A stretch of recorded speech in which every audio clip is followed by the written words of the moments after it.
আসসালামু আলাইকুম বন্ধুরা, আপনারা দেখছেন বড়লোক বাড়ির ছোট বউ গল্পের ১১৬তম এপিসোড। ভিডিওটি শুরু করার আগে একটি লাইক এবং শেয়ার দিন, আর চ্যানেলটি সাবস্ক্রাইব করতে ভুলবেন না। তাহলে চলুন শুরু করা যাক।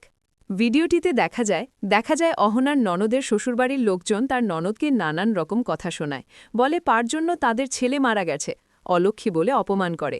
শকুন্তলার শাশুড়ি মা বলে আমার ছেলেকে ফাঁসিয়ে বিয়ে করেছে, এখন আমার ছেলেকে খেয়ে আমাদের মাথায় বসে আছে। আমার ছেলে রাকেশকে অনেকবার বলেছি এই মেয়েকে ছেড়ে দে, ডিভোর্স দিয়ে অন্য মেয়েকে বিয়ে কর, কিন্তু ও শোনেনি।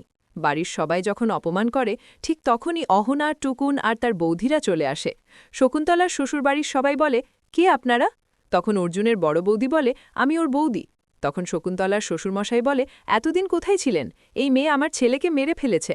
অহনা বলে, দিদি তুমি একদম চিন্তা করো না, আমরা চলে এসেছি, কেউ তোমাকে আর অপমান করতে পারবে না। এত খারাপ মানুষেরা আমি কোনোদিন ভাবতেই পারিনি। এরপর শকুন্তলার শাশুড়ি মা বলে, আমার ছেলে চলে যাবার পরে তোমরা এখানে দয়া দেখাতে এসেছ? তখন শকুন্তলা, আমি বাড়ি যাইনি, তাহলে এখন কেন যাব? এরপর তার শাশুড়ি মা তাকে ঠেলে ফেলে দেয় এবং বলে, চাকর রাখতে হলে টাকা দিয়ে রাখব, কিন্তু তোকে এই বাড়িতে থাকতে দেব না। এরপর অহনা তার ননদকে বলে, দিদি তুমি চলো আমাদের সাথে। অহনা বলে, আপনারা যদি ওর অধিকার না দেন, ওকে যদি এখানে আসতে না দেন, তাহলে আমরা কোর্ট কেস করব। তখন নীলির শ্বশুরবাড়ির লোকজন বলে, আমরা কোর্ট দেখে ভয় পাই না, আমাদেরকে ভয় দেখাচ্ছ? মিলি অহনাকে বলে, আমি ওই বাড়ির কোনোদিন যাব না। অহনা বলে, তুমি তোমার নিজের বাড়ির লোকজনের উপর রাগ করো না, আমরা সবাই তোমাকে নিতে এসেছি। মিলি বলে, তোমার মা যদি বছরের পর বছর তোমার খোঁজ না নেয়, সেই মায়ের কাছে তুমি যেতে পারবে? কোনো অধিকার থাকে না সেখানে। আজ আমার এই অবস্থায় আমার মা নিজে আমার সাথে দেখা করতে আসেনি। এরপর অহনা, মিতা এবং তার বড় বৌদি সবাই মিলে মিলিকে বোঝায়, বলে ওই বাড়িতে তোমার কোনো অসম্মান হবে না, এবং তাকে বাড়ি যাবার কথা বলে। এরপর মিলির শাশুড়ি মা বলে, ওকে নিয়ে যাও কোনো মন্দিরে বা ঘাটে, ওর কাজ করিও। এরপর অহনা মিলিকে বলে, দিদি তোমার ঘরে চলো, কিছু জামা কাপড় নেবে। তখন মিলির শাশুড়ি মা বলে, তোমাদের মধ্যে কেউ ওই ঘরে ঢুকবে না।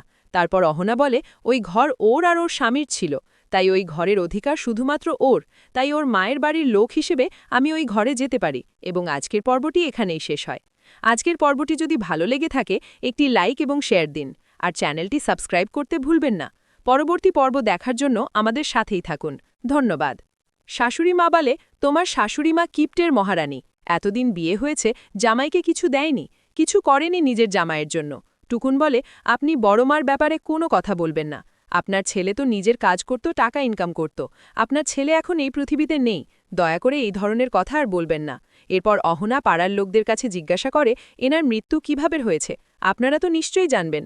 এরপর একজন প্রতিবেশী বলে, ও গাড়ি চালাচ্ছিল, হঠাৎ করে অ্যাক্সিডেন্ট হয়ে গেছে।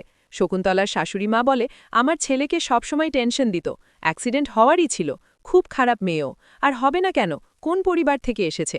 এরপর অহনা বলে, আমাদের বাড়ির মেয়েকে নিয়ে এতই যদি সমস্যা, তাহলে আমরা নিয়ে যাব আমাদের সাথে। টুকুন এবং বাড়ির বাকি ৩ বউ অহনাকে মিলি অর্থাৎ শকুন্তলাকে নিয়ে যেতে বারণ করে। এরপর একজন প্রতিবেশী বলে, ওকে কিছুক্ষণের জন্য আপনাদের বাড়িতে নিয়ে যান। তখন মিলির শাশুড়িমা বলে, ওকে নিয়ে গেলে একেবারের জন্য নিয়ে যাবে, এই বাড়িতে ওর কোনো জায়গা নেই, ওর দায়িত্ব আমরা নেব না। এরপর অহনা বলে, আপনারা দেশের আইন জানেন? তখন মিলির দেউর বলে, বিয়ের পরে মেয়েকে খালি হাতে পাঠানো এটা আইন। তখন অহনা বলে, পণ দেওয়া আর নেওয়া দুটোই অপরাধ, মনে হয় আপনি ঠিক করে পড়াশোনা করেননি তাই জানেন না। মিলির শাশুড়িমা বলে, তুমি অনেক বড় বড় কথা বলছো, কিন্তু কোনো ক্ষমতা নেই তোমার।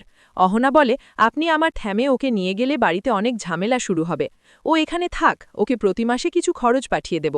অহনা বলে, ও এখানে থেকে কি করবে, এখানে কি আছে ওর, কেউ নেই, এই বাড়িতে চাকরের মতো থাকতে হবে। দেখতে পাচ্ছ না ওর সাথে কেমন ব্যবহার করছে? দাদা তোমার তো নিজের বোন, তোমার খারাপ লাগছে না? কেউ বড় তাই আমি আপনাকে কোনো অপমান করতে চাই না, আর আমি আপনার বৌমা না যে আপনি আমাকে কথা শোনাবেন। বড় বউ বলে, আপনি জানেন আমাদের বাড়ির কত আদরের মেয়েও, আর আপনি আজকে ওকে এত কথা শোনাচ্ছেন? তখন মিলির শাশুড়ি মা বলে, এতই যদি ভালোবাসা তাহলে এতদিন পর্যন্ত কোনো খোঁজ কেন নেয়নি? তোমাদের মেয়েকে নিয়ে যাও, আমাদের যা চলার চলে গেছে। নীলির শ্বশুর বলে, আপনাদের মেয়ের বেশি বয়স না, তাই ওর দায়িত্ব আমরা নিতে পারবো না। তখন অহনা বলে, ওর দায়িত্ব আপনাদের নিতে হবে না, কিন্তু এই বাড়িতে ওর অধিকার আছে, ওর ঘর বন্ধ করে যাবে। এরপর অহনা মিলিকে বলে, দিদি অন্যায়ের সামনে তোমাকে মাথা নিচু করতে হবে না, তুমি তোমার জিনিসপত্র গোছাও, আমাদের সাথে চলো। এরপর মিলি বলে, এটা হয় না, আমি এখান থেকে কোথাও যাব না। তখন তার শাশুড়িমা বলে, তুমি এখানে থাকবে না। একজন প্রতিবেশী বলে, তাছাড়াও কি করবে, ওকে কি এখনই মায়ের বাড়ি যেতে হবে? ওর স্বামী মারা গেছে। এরপর বড় বউ বলে, এখন সবার সামনে ওকে এত কথা শোনাচ্ছে, না জানি যখন কেউ থাকে না তখন আরও কত কথা শোনায়। এরপর একজন প্রতিবেশী বলে, আপনাদের মেয়েকে যদি জীবিত দেখতে চান তাহলে নিয়ে যান আপনাদের সাথে, এরা ওকে এখানে বাঁচতে দেবে না। এরপর টুকুন মিলিকে বলে, তুমি এখানে আলাদা থাকতে পারবে না, তোমাকে মাসে মাসে টাকা পাঠিয়ে দেব তোমার খরচ হিসেবে, কিছু তো বলো মিলি। এরপর মিলির শাশুড়ি মা বলে, এই বাড়ি আমার, যে কেউ আসবে আর আমার বাড়ি আলাদা করে দেবে। মিলির শ্বশুরমশাই বলে, আপনারা যদি ওকে না নিয়ে যান তাহলে ঘাড় ধাক্কা দিয়ে ওকে বের করে দেব। এরপর মিলি হাতজোর করে বলে, বাবা আমাকে এখানে থাকতে দিন, আমি চাকর হয়ে থেকে যাব। এরপর তার শাশুড়িমার পা ধরে বলে, মা আমি আপনাদের খুব ভালো করে সেবা করব, আমাকে এখানে থাকতে দিন, আমি আগে কোনোদিন আমার মায়ের